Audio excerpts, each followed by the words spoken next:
Samajwadi party के दिग्गज leader Azam Khan और उनके करीबियों के खिलाफ बुध की सुबह से शुरू हुई इनकम टैक्स डिपार्टमेंट की कार्रवाई जुमे को भी जारी रही।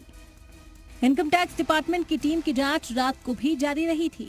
जुमेरात को भी पूरे दिन और रात जांच चलती रही। जुमे को टीम ने कई लोगों से पूछताछ की। डिपार्टमेंट के जराये के मुताबिक टीम के हाथ कुछ अहम जानकारी लगी।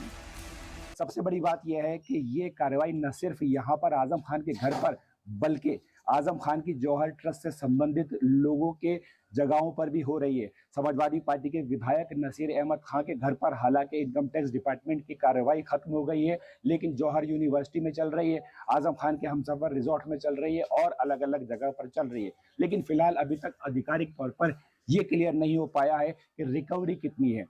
एक वीडियो सामने आई थी जिसमें आजम खान की पत्नी तंजीन फातिमा और आजम खान दिखाई दे रहे थे और गोल्ड वैल्यू करने वाले जो अधिकारी थे, कर्मचारी थे, इनकम टैक्स डिपार्टमेंट के लोग थे, वो वहां पर मौजूद थे।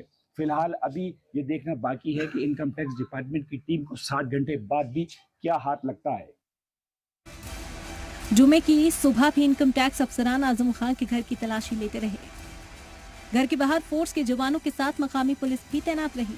टीम ने जौहर यूनिवर्सिटी में अकाउंटेंट रहे सईद खान के घर पहुंचकर भी दस्तावेज खंगाले। जौहर यूनिवर्सिटी के साथ ही आजम खान के हमसफर रिजॉर्ट पर भी दिन भर टीमें जांच करती रहीं। जानकारी के मुताबिक 6 से ज्यादा टीमें और 200 से ज्यादा अफसर बुध की सुबह से आजम खान के करीबियों से सवाल पूछ रहे थे। इनकम टैक्स की रेड से जौहर ट्रस्ट के नाम पर हुए लेन देन के साथ साथ बेनामी प्रॉपर्टीज का राज भी खुलने की उम्मीद है।